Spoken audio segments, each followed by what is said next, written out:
여러분, 우리는 지난주에 사실은 3장 18절까지 마쳐야 되는데 시간이 없어서 못 마쳤어요. 그래서 오늘은 18절까지 다 마치고 20절, 21절까지 읽었지만 21절부터 굉장히 중요한 내용들이 나오기 때문에 21절부터는 본격적으로 다음 주에 보고 오늘은 20절까지 조금 서둘러서 보려고 해요. 여러분, 우리는 지난주에 모든 사람이 유대인이나 이방인이나 다 죄 아래에 있다 이렇게 말했죠. 그죠? 죄 아래에 있기 때문에 의인은 없나니 아무도 없고 하나님의 지혜를 따라 말씀을 깨닫는 자도 없고 하나님을 찾는 자도 없다. 그런 모든 사람들이 죄 아래에 있는 그 여러 양태와 모습들을 우리가 보았다면 오늘은 그 죄된 모습의 구체적이고 실제적인 모습들이 연이어 나오게 돼요. 여러분, 내용을 먼저 한번 볼까요? 13절입니다. 그들의 목구멍은 열린 무덤이요 그 혀로는 속임을 일삼으며 그 입술에는 독사의 독이 있고 그 입에는 저주와 악독이 가득하다. 여러분, 구체적인 죄의 모습을 쭉 열거하는데 살인, 강도, 강간, 또 우리가 소위 말하는 아주 강력 범죄를 말하지 않고 뭘 지금 이야기하고 있습니까? 여러분의 입으로 짓는 죄. 말하자면 구약에서부터 신약에 이르기까지 성경이 사람들이 죄인이다 이렇게 말할 때 그런 흉악한 죄들도 죄를 구성하지만 여러분의 죄 때문에 제일 중요한 표현은 입으로 나오는 말로 보면 틀림없다는 거예요. 구약에서도 그렇게 강조하고 신약에서도 동일하게 말로 짓는 죄에 대한 이야기를 굉장히 성경은 강조하고 있는 것을 보게 돼요. 잠언 13장에 보면 입을 지키는 자는 자기 생명을 보존하나 입술을 크게 벌리는 자에게는 멸망이 오느니라. 잠언 18장에 보면 미련한 자의 입술은 다툼을 일으키고 그의 입은 매를 자청하느니라. 미련한 자의 입은 그의 멸망이 되고 그의 입술은 그의 영혼의 거물이 되느니라. 사람은 입에서 나오는 열매로 말미암아 배부르게 되나니 곧 그의 입술에서 나는 것으로 말미암아 만족하게 되느니라. 잠언 20장에는 세상에 금도 있고 진주도 많거니와 지혜로운 입술이 더욱 귀한 보배니라. 여러분, 신약에 오면 여러분이 잘 아는 야고보 1장에 누구든지 스스로 경건하다 생각하며 자기 혀를 제갈 물리지 아니하고 자기 마음을 속이면 이 사람의 경건은 헛것이라. 나는 신앙생활 합니다 이렇게 말을 하면서도 혀를 통제할 줄 모르면 그건 가짜라는 거예요. 그런 기독교 신앙은 없다는 것입니다. 죄의 제일 대표적인 모습이 혀에 있다고 말한다면 여러분이 거듭나서 신앙이 있는 제일 중요한 표도 말을 어떻게 사용하는가를 보면 틀림없다는 거예요. 사랑하는 여러분, 말이 어떻다는 것입니까? 목구멍이 열린 무덤과 같다는 거예요. 여러분, 무덤이 열려 있으니까 시체가 부패하면서 온갖 역겨운 냄새가 나는 것처럼 목구멍을 통해 나오는 말들이 온갖 역겨운 말들과 구토나는 말들로 구성되어 있다는 거예요. 들어서 유익을 끼치고 영혼을 치료하고 하나님을 영화롭게 하는 말이 아니라 온통 냄새가 나서 도저히 가까이 할 수 없는 그런 언어 생활을 하고 있다는 거예요. 혀로는 진리를 말하지 않고 거짓을 말하고 아첨한다는 거예요. 여러분, 아첨하면서 사람들이 듣기 좋은 말을 하고 있는데 실제로 그 입술에는 독사의 독이 있어서 그걸 그대로 받아들이면 치명적으로 생명에 위협을 가하는 말들을 쏟아낸다는 거예요. 사랑하는 여러분, 입에는 저주와 악독이 가득해서 분한 감정과 서운함을 토로하고 실망과 불평과 원망을 가지고 다른 사람을 저주하고 맹세하며 복수하려 드는 말들을 쏟아낸다는 것입니다. 사랑하는 여러분, 하나님이 우리에게 이 귀한 기능을 주신 것은 하나님을 찬양하고 사람을 섬기고 세우기 위한 것인데, 우리는 이 입과 말을 그렇게 사용하고 있다는 거예요. 우리의 죄 때문에 제일 상징적인 모습으로 말을 들고 있는 거 주목해서 봐야 해요. 그뿐 아니라 구체적인 행동으로도 나타납니다. 그죠? 발은 피 흘리는데 빠르고, 여러분, 아파서 위로가 필요하고 돌봄이 필요한 사람들에게 발이 빠르게 움직이는 것이 아니라 피 흘리고 나쁜 일 하는데 발이 빠르다는 거예요. 죄된 우리의 모습을 보여주는 것이죠.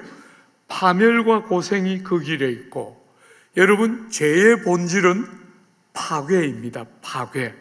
인격을 깨뜨리고 존엄을 깨뜨리고 사람들의 존귀함을 깨뜨리는 것이 죄잖아요. 그죠?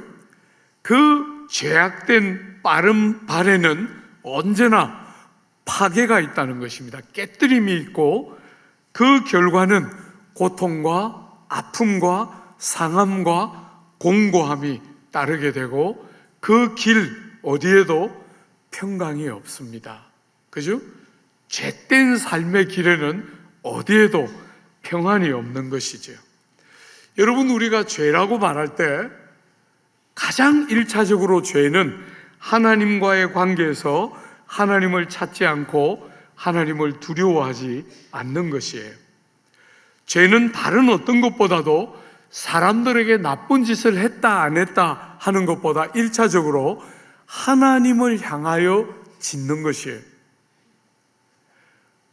죄는 사람과의 관계만 문제가 되는 게 아니라 죄는 1차적이고 우선적으로 하나님과의 관계를 향해서 죄를 짓게 되는 것이에요.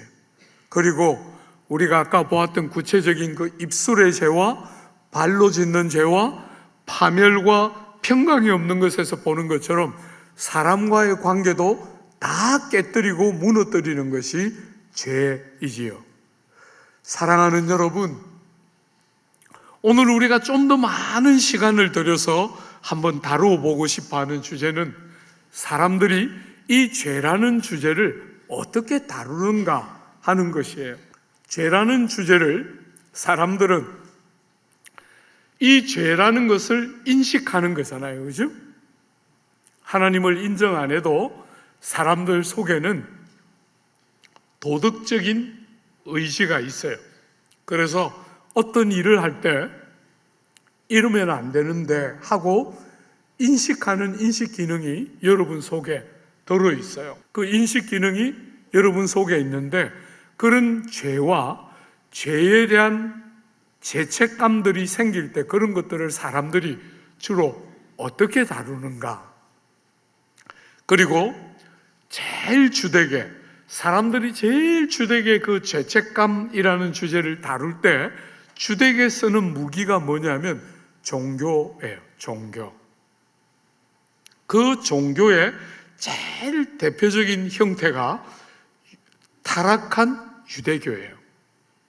사실은 유대교는 어떤 면에서 기독교의 뿌리와 같기 때문에 그 율법을 제대로 잘 쓰면 주님을 만나게 되는 것이지만, 타락하면, 잘 못 쓰면 타락한 유대교가 되고, 주님이 땅에 오셨을 때 너무 어처구니 없게도 소위 말해서 유대교 안에서 제일 잘 믿는 것 같은 바리새인들이 가장 주님을 거스르는 일을 하게 돼요.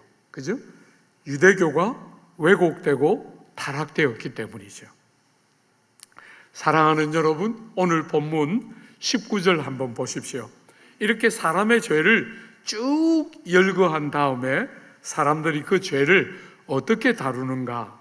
19절에 우리가 알거니와 무릇 율법이 말하는 바는 율법 아래에 있는 자들에게 말하는 것이니 이는 모든 입을 막고 온 세상으로 하나님의 심판 아래 있게 하려 함이라.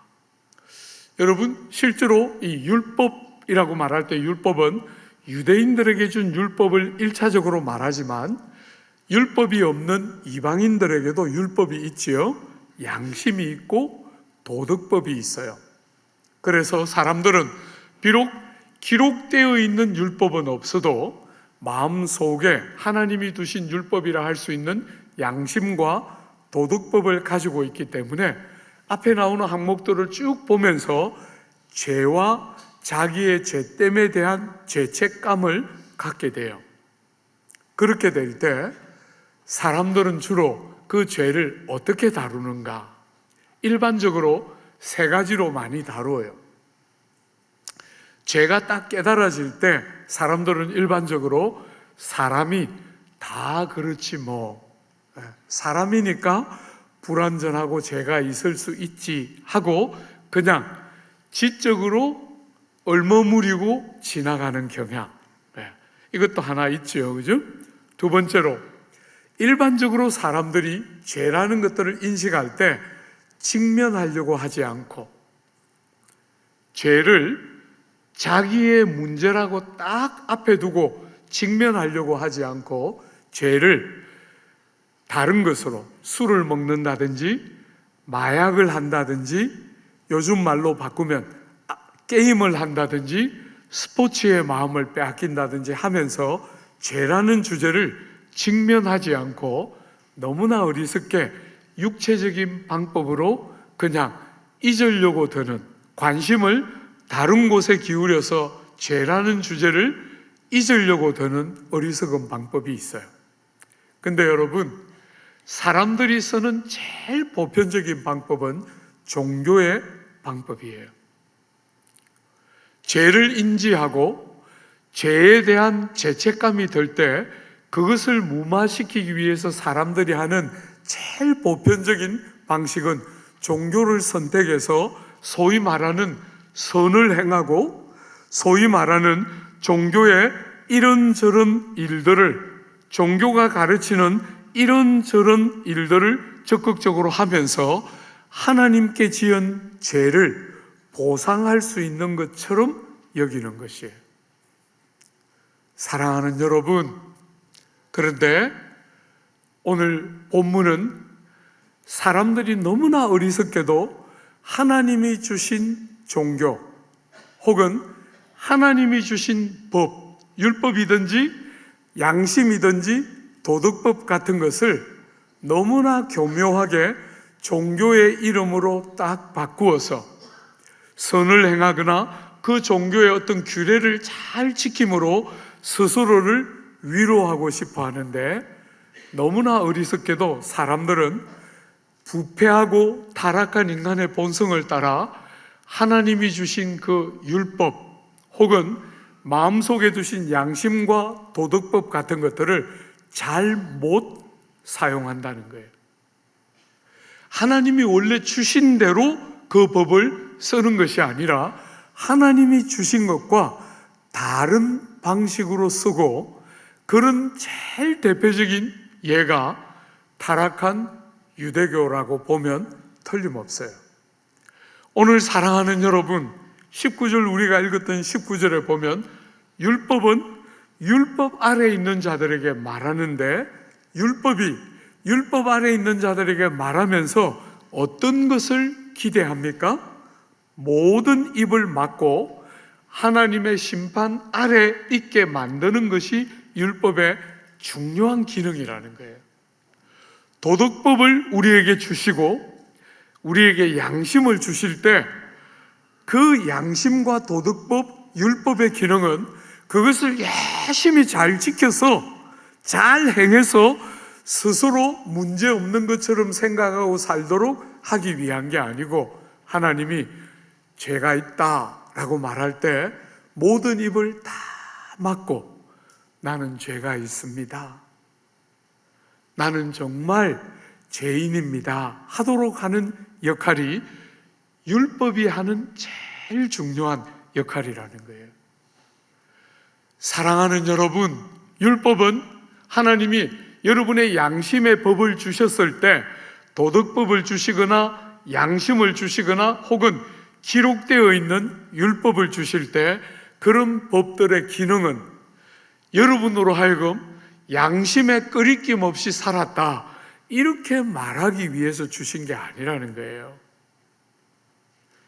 사랑하는 여러분, 어머니의 모태로부터 죄 중에 태어나는 여러분과 제가 최선을 다했지만, 우리가 열심히 노력하고 양심에 끄리낌이 없고 도덕법에 맞도록 살려고 애를 썼지만, 나는 정말 하나님이 죄 있다 하실 때, 그렇습니다, 저는 정말 죄인이고 악한 자입니다 하고 입을 닫고 그 죄를 인정하게 하는 것이 이 지금 법을 주신 중요한 목적이라는 거예요. 여러분이 성경을 보면 하나님의 신실한 종들의 공통점은 다 그런 거예요. 그게 구약의 인물이든 신약의 인물이든 하나님의 신실한 종들의 공통점은 똑같이 나는 죄인입니다 하는 고백을 진심으로, 입을 막고 자기의 죄됨을 진심으로 인정하는 자가 하나님의 사람임을 보게 돼요. 여러분, 구약에 의로운 자 할 때 제일 대표적인 인물 중에 하나는 욥이에요.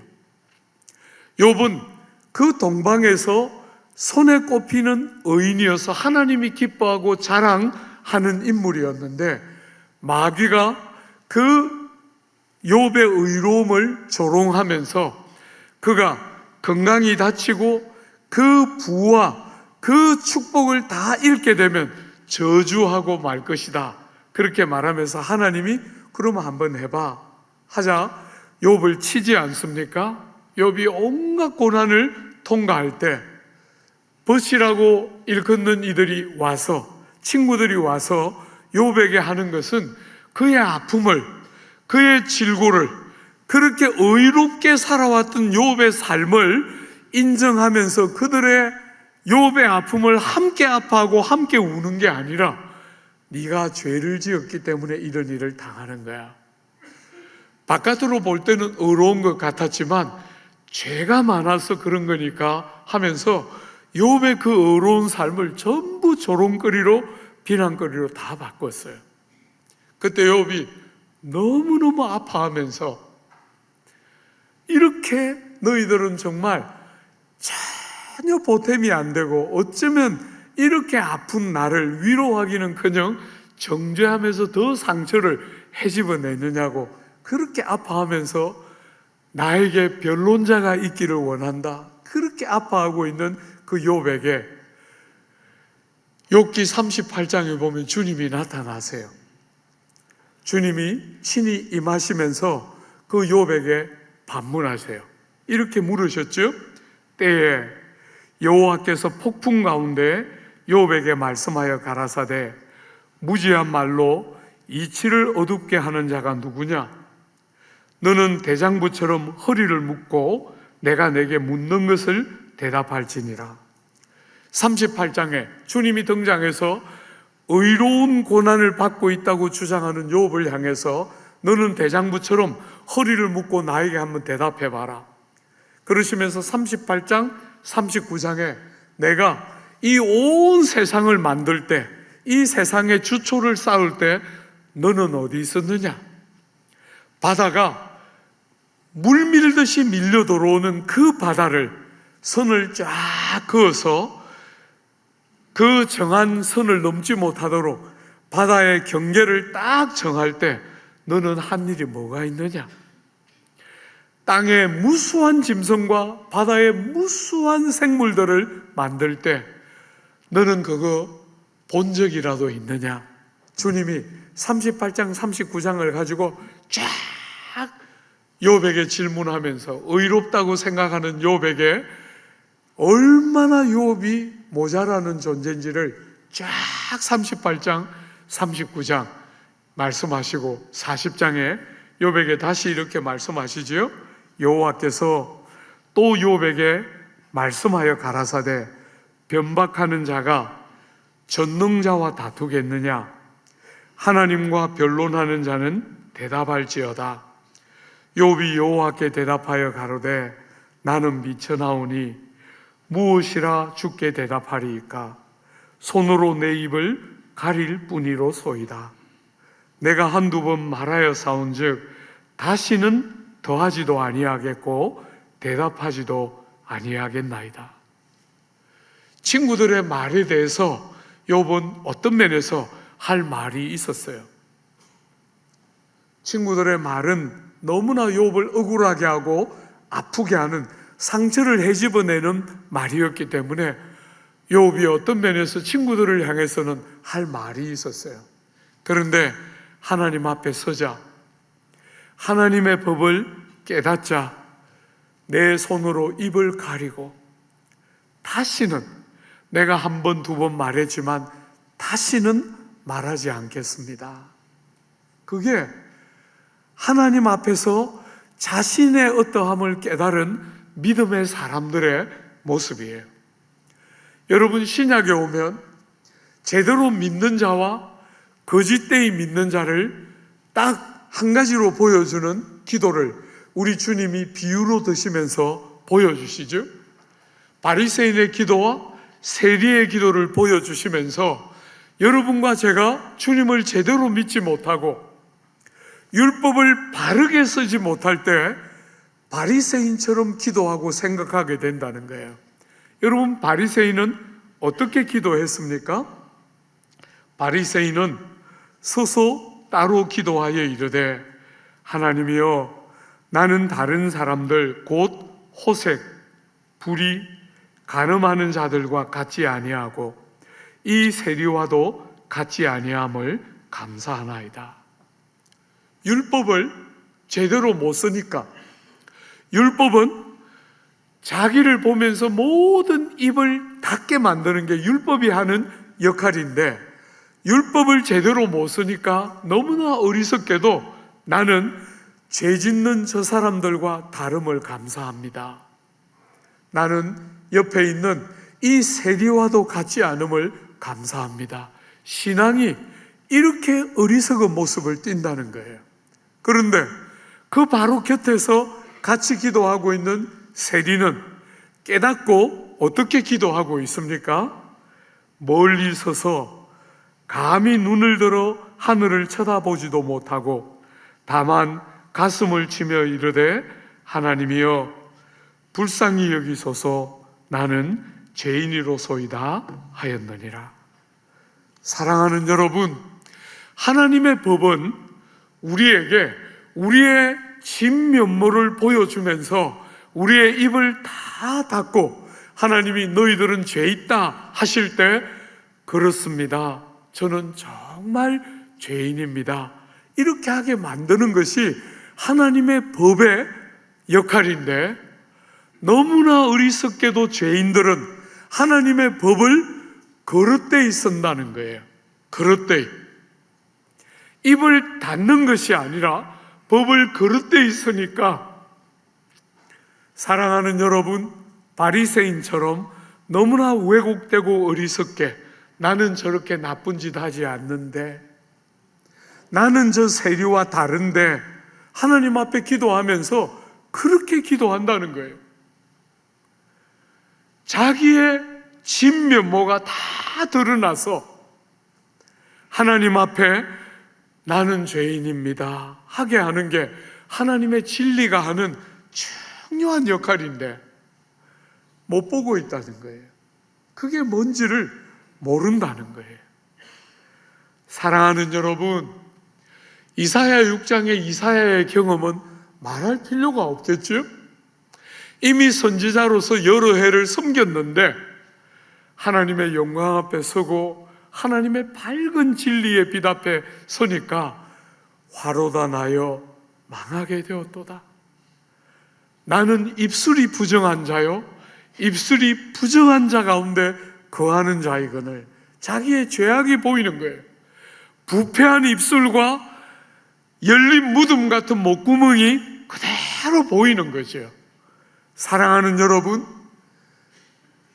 베드로가 신약 성경에 그 배가 물고기로 가득 찬 기적을 경험하면서 진리의 빛이신 주님 앞에 딱 서자 자기가 보이는 거잖아요. 나를 떠나소서, 나는 죄인입니다. 평생을 가장 위대한 하나님의 사람으로, 역사가 하는 가장 훌륭한 사람으로 살았던 어거스틴 같은 사람이 죽음을 목전에 놓고 끝없이 자기의 죄를 돌아보면서 참회록을 쓰고 죽기 직전에 그 죽음의 병상에서는 시편에 나오는 무수한 통에 자복하는 시편들을 암송하면서 나는 바로 그런 자입니다, 그렇게 고백하게 만드는 요소가 기독교 안에 있다는 거예요. 기독교 안에 여러분의 죄를 깨닫게 하고 여러분의 진면목을 깨달아서 나는 정말 악한 자이고 죄인입니다 하고 입을 닫게 만드는 요소가 기독교 신앙 안에 있다는 거예요. 사랑하는 여러분, 여러분은 이런 여러분의 입을 다 닫고 하나님 앞에 나는 죄인입니다, 나는 악한 자입니다, 그렇게 고백해 보신 적이 있습니까? 여러분, 조국 교회는 예수 믿어서 복받은 이야기, 예수 믿어서 내가 잘되고 내 자식 잘되고 좋은 대학 들어가고 복받아서 시집간 장가 잘가고 하는 일마다 잘되는 간증은 무수하게 있는데 왜 어거스틴이 그렇게 말하고 싶어 했던 죄에 대한 고백, 내가 얼마나 악하고 내가 얼마나 쓸모없고 내가 얼마나 무자격한 자인지에 대한 그 절절한 고백들은 이렇게 모자라는지 모르겠어요. 여러분, 제가 언젠가 여러분들에게 설교했지만 교회가 알고 있는 가장 탁월한 하나님의 일꾼이었던 바울은 세월이 흘러갈수록 자기가 더 나아진다고 말하고 있는 게 아니고 세월이 흘러갈수록 자기를 더 못한 사람으로 말하고 있는 바울의 이야기를 우리는 본 적이 있지 않습니까? 상대적으로 초기에 썼던 고린도전서 15장에는 12사도와 자기를 비교하면서 사도들 중에서도 제일 부족한 사도라고 자기를 말했는데, 상대적으로 후기에 쓴 에베소서에 가면 모든 성도 중에서 지극히 작은 자보다 더 작은 나에게, 자기를 성도들 중에서 제일 못한 성도보다도 더 못한 자가 자기라고 말했는데, 생애 말미에 더 이상 누군가와 비교도 하지 않고 미쁘다 이 말이여, 우리 예수 죄인을 위하여 이 땅에 오셨도다. 나는 죄인 중에 괴수로다.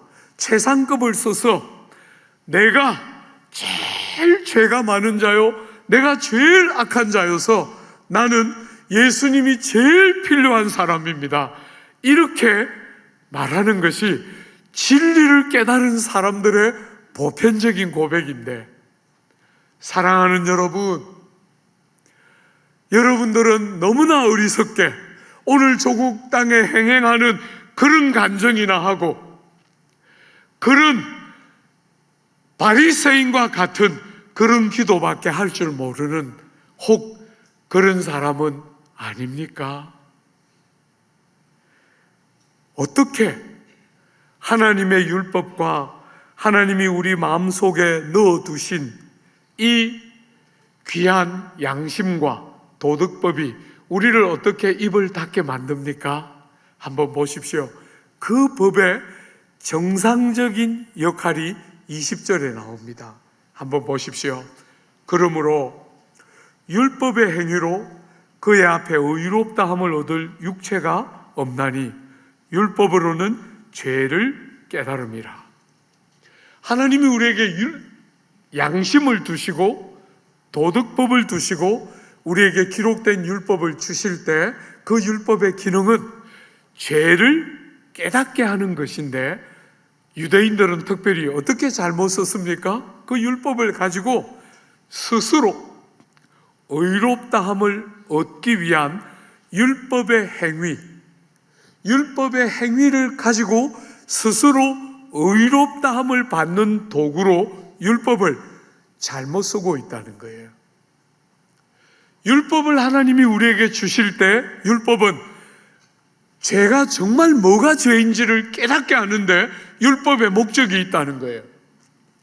사랑하는 여러분, 율법은 여러분들이 잘 지켜서 스스로 의로운 자인 것처럼, 스스로 다른 사람들과 다른 사람인 것처럼 율법의 행위를 가지고 여러분들이 스스로 남과 다른 존재인 것처럼 되도록 그렇게 율법을 주신 것이 아니고, 율법은 그저 죄라고 말할 때 세상의 사람들이 소위 말하는 도둑질, 살인, 강도, 강간 같은 그런 죄만 죄라고 생각하는 사람들에게 죄를 깨닫게, 뭐가 정말 죄인지, 입에서부터 나오는 그 말이야말로 죄의 너무너무 중요한 표시이고, 입이 바뀌지 않으면 신앙의 진정성은 부정될 수밖에 없는, 죄가 뭔지를 제대로 깨닫게 하는 역할을 율법이 하는 중요한 역할인데, 죄를 자기의 본성을 보도록 주신 율법을 가지고 그걸 행해서 의롭다함을 받을 수 있는 것처럼 오해했다는 거예요. 양심을 따라 부끄럽지 않게 살았다. 간혹 사람들이 그렇게 말하지 않습니까? 그 힘없는 양심을, 많이 죄 때문에 약해지고 조금만 정당화하고 조금만 합리화하면 외치는 소리를 금방 죽이고 마는 그 힘없는 양심을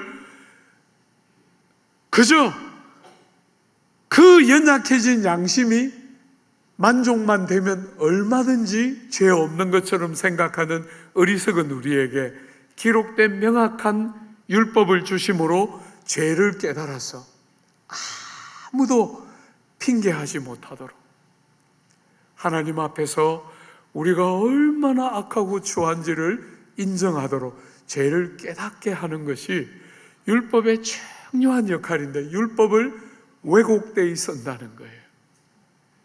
죄를 깨닫도록 율법을 쓰는 게 아니라 자기가 율법을 지키는 것처럼 스스로를 정당화시키면서 아까 바리새인들이 행하는 그 어리석은 악한 일을 반복하고 있다는 거예요. 신앙의 이름으로 죄를 정당화시키는 것이죠. 사랑하는 여러분, 기독교는 여러분의 연약한 양심을 위로하고 지지해주는 종교가 아닙니다. 기독교는 여러분의 내면에 진정한 변화가 일어나서 죄를 제대로 깨닫고, 죄를 미워하고, 죄를 토설하고, 죄를 시인하고, 죄를 용서함 받고, 죄와 싸워 이기는 다른 사람이 되는 것이 기독교가 하는 일이지, 여러분의 연약한 양심을 위로하면서 죄를 지어도 된다, 절대로 그런 역할이 기독교가 하는 역할이 아니에요. 기독교는 여러분들이 죄 중에 태어나서 피할 길이 없는 죄된 삶의 현실을 잘 깨닫고, 얼마나 중한 죄인인지를 잘 깨닫고, 주님이 우리 속에 두시는 성령의 도움을 따라 이 죄를 용서받고 씻을 뿐 아니라 죄를 이기는 새로운 삶을 주시는 것이 기독교가 하고 싶어하는 일이에요. 여러분, 저는 여러분에게 이렇게 설교하고 있지만 여전히 죄에 넘어지는 저를 봐요. 승리만 한다, 그때 이후부터 완전히 달라졌다, 그렇게 말할 자신 없어요. 그러나 여러분, 죄와 싸워 이기기도 하지요. 이 악한 입이 사람을 사랑하고 살리는 입으로 바뀌어 가는 것도 봐요. 아직 많은 불완전함이 있지만 사랑하는 여러분, 기독교는 여러분이 원하는 대로, 여러분은 하나도 안 바뀌는데, 여러분은 하나도 새로워지는 게 없는데 종교의 이름으로 여러분의 연약한 양심을 위로하면서 아무 문제 없다, 그렇게 말하는 게 기독교의 역할이 아닙니다. 그건 종교가 하는 일이지요. 우상들이 하는 일이지요. 진리는 그렇게 하지 않습니다. 여러분과 저 안에 진실된 변화를 만들어내는 거예요. 여러분, 하나 더 생각해 볼까요? 율법이 죄를 깨닫게 한다, 이렇게 말할 때 성경은 율법이 죄를 더한다고도 말해요. 율법이 우리의 삶에 들어오면서 죄를 더한다는 거예요. 로마서 5장에 보면 율법이 가입한 것은 범죄를 더하게 하려 함이라. 그런즉 우리가 무슨 말하리요? 율법이 죄냐? 그럴 수 없느니라. 율법으로 말미암지 않고는 내가 죄를 알지 못하였으니 곧 율법이 탐내지 말라 하지 아니하였으면 내가 탐심을 알지 못하였으리라. 그러나 죄가 기회를 타서 계명으로 말미암아 각종 탐심을 이루었나니 이는 법이 없으면 죄가 죽은 것이니라. 여러분, 율법이 딱 와서 죄를 깨닫게만 하는 게 아니라 죄를 더하게 한다는 거예요. 왜? 율법이 탐심은 죄다 하고 가르쳐 주니까 희한하게 사람들이 탐심이 죄인 줄 모르고 살다가 탐심이 죄다 하니까 더 많은 탐심을 만들어낸다는 거예요. 여러분, 율법은 어떤 면에서 죄를 억제하는 기능이 있는 거잖아요. 그죠? 그런데 희한하게 율법이 죄를 억제하는 기능을 위해서 줬는데 여러분과 제가 삐뚤어져 있기 때문에, 죄가 이 율법이 죄를 억제하는 것이 아니라 율법이 죄를 더 부추기는 부분이 생긴다는 거예요. 일부 예배 때도 그렇고 지금도 여러분이 약간 이상하다, 이런 느낌이 있어요. 그래서 제가 예를 한번 들어볼게요. 여러분, 우리가 길을 잘 가고 있었어요. 길을 잘 가고 있었는데 어느 순간에 그 길에 방이 붙었어요. 보지 마시오. 말하자면 보지 마시오 하니까 잘 가고 있었는데 갑자기 반발심이 딱 일어나면서 보고 싶어. 그죠? 보지 마시오 하니까 희한하게 보고 싶은 거예요.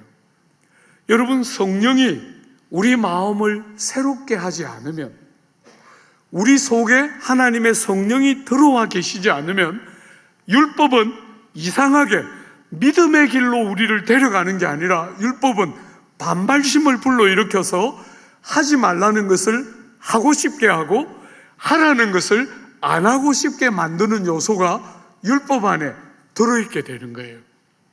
우리가 자녀들을 기를 때 자녀들의 성품과 좋은 습관은 평생을 가는 것이기 때문에 부모가 자녀들을 기를 때 얼마나 좋은 습관과 좋은 성품을 길러주고 싶어서 얼마나 많이 노력해요. 그죠? 그런데 아이들이 조금씩 크면 어떻게 돼요?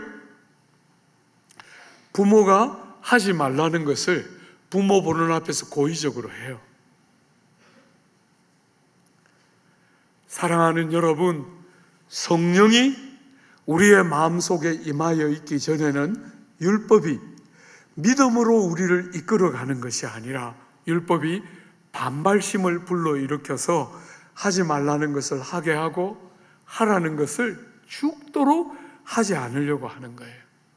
너무너무 사랑스러운 청소년들인데 부모가 하라는 걸 그렇게 싫어하는 거잖아요. 그죠? 아빠가 이야기하고 엄마가 말하면 또 이러면서 요즘 참 무서워졌어요, 시대가. 사랑하는 여러분, 우리가 하나님의 말씀을 그렇게 쓴다는 거예요.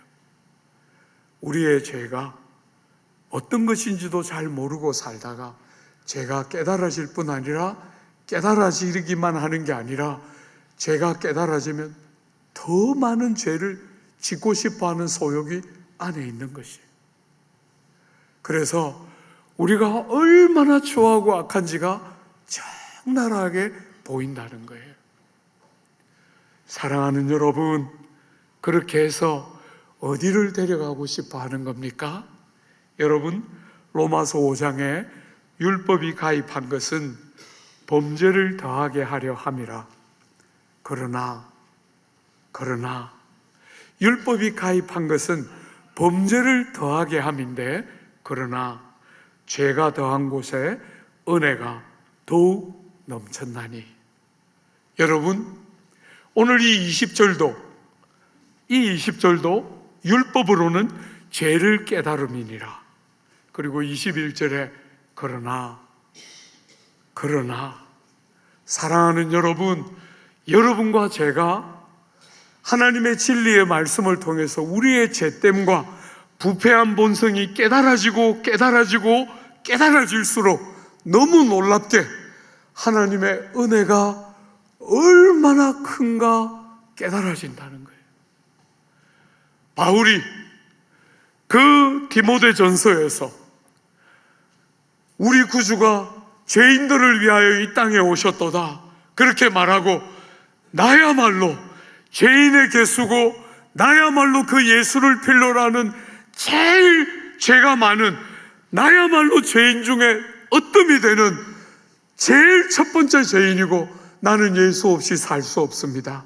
그렇게 고백한 것처럼 사랑하는 여러분, 우리의 죄가 보이면 그게 비참과 불행과 아픔을 순간적으로 주기는 하지만 그 죄를 이기는 참된 길, 종교로 스스로를 위로하고 합리화하고 스스로 다른 것처럼 위로하는 그 종교들이 하는 왜곡된 일이 아니라 스스로 죄가 있는데 없는 것처럼 무마하거나 다른 일에 마음을 빼앗김으로 죄를 주목하지 않고 그냥 지나가려고 하는 것이 아니라 죄가 얼마나 많은지 보는데 너무 놀랍게 성경은 여러분과 저의 죄만 말하고 있는 것이 아니라 우리를 위한 하나님이 어떤 일을 하셨는지를 동시에 말하고 있다는 거예요.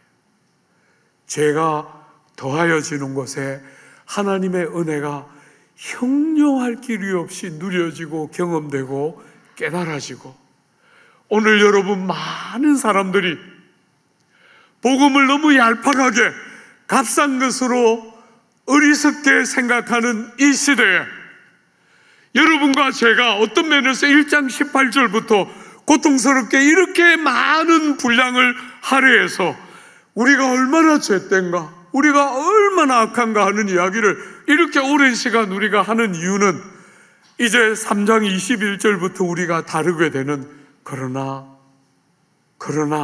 이것이 여러분의 모습이고 저의 모습이지만 정말 모든 사람들이 이와 같지만 비로소 그러나 하나님께서 우리를 위하여 열어놓으신 은혜의 형용할 수 없는 부요와 영광과 복됨이 무엇인지, 이 하나님의 귀한 은혜를 값싼 은혜로 여기지 않는 것은 여러분의 악과 죄가 얼마나 중한지가 보여야만 이 은혜가 은혜되고, 정말 나는 정말 예수가 필요합니다. 우리 예수가 이 땅에 오셨을 때 그냥 다 속이 채워져 있기 때문에 예수님 없이도 종교를 가지고 충분한 만족을 얻고 있기 때문에 예수님이 오셨을 때 제일 많이 대적하고 거슬렸던 바리새인이나 사두개인과 다르게 정말 죄성을 알고 깨달았던 사람들은 주님이 오셨을 때 저는 주님이 필요합니다. 나는 혼자 하나님 앞에 설 수 없고 중보자가 필요합니다. 나를 대속하시는 구주가 필요합니다. 그것을 갈라디아서 5장은 이렇게 표현했지요. 이같이 율법이 우리를 그리스도에게로 인도하는 몽학 선생이 되어 우리로 하여금 믿음으로 말미암아 의롭다함을 얻게 하려 함이라. 사랑하는 여러분, 이제 여러분과 저는 다음 주부터 이 위대한 로마서 3장 21절에 그러나 이제는 율법 외에 하나님의 한 의가 나타났으니 율법과 선지자들에게 증거를 받은 것이라. 곧 예수 그리스도를 믿음으로 말미암아 모든 믿는 자에게 미치는 하나님의 의인이 차별이 없느니라. 로마서 8장에 율법이 육신으로 말미암아 연약하여 할 수 없는 그것을 하나님은 하시나니 곧 죄로 말미암아 자기 아들을 죄 있는 육신의 모양으로 보내어 육신의 죄를 정하사 육신을 따르지 아니하고 그 영을 따라 행하는 우리에게 율법의 요구가 이루어지게 하려 하심이라. 육신을 따르는 자는 육신의 일을, 영을 따르는 자는 영의 일을 생각하나니 육신의 생각은 사망이요 영의 생각은 생명과 평안이니라. 육신의 생각은 하나님과 원수가 되나니 이는 하나님의 법에 굴복하지 아니할 뿐 아니라 할 수도 없음이라. 육신에 있는 자들은 하나님을 기쁘시게 할 수 없느니라. 만일 너희 속에 하나님의 영이 거하시면 너희가 육신에 있지 아니하고 영에 있나니 누구든지 그리스도의 영이 없으면 그리스도의 사람이 아니라. 우리는 이 위대한 복음을 이제 본격적으로 대하게 됩니다. 한 분도 종교성에 스스로 만족하는 사람이 아무도 없이 우리의 벌거벗은 죄됨과 추악한 우리의 본성이 그대로 하나님 앞에 인정되고 그런 우리를 절대로 포기하지 않으시고 살 길을 여시는, 우리를 의롭다 하시고 우리에게 생명의 길을 열어주시는 이 복음의 영광이 모든 심령들마다 임하게 되는 복된 은혜가 있게 되기를 기대하고 축복합니다.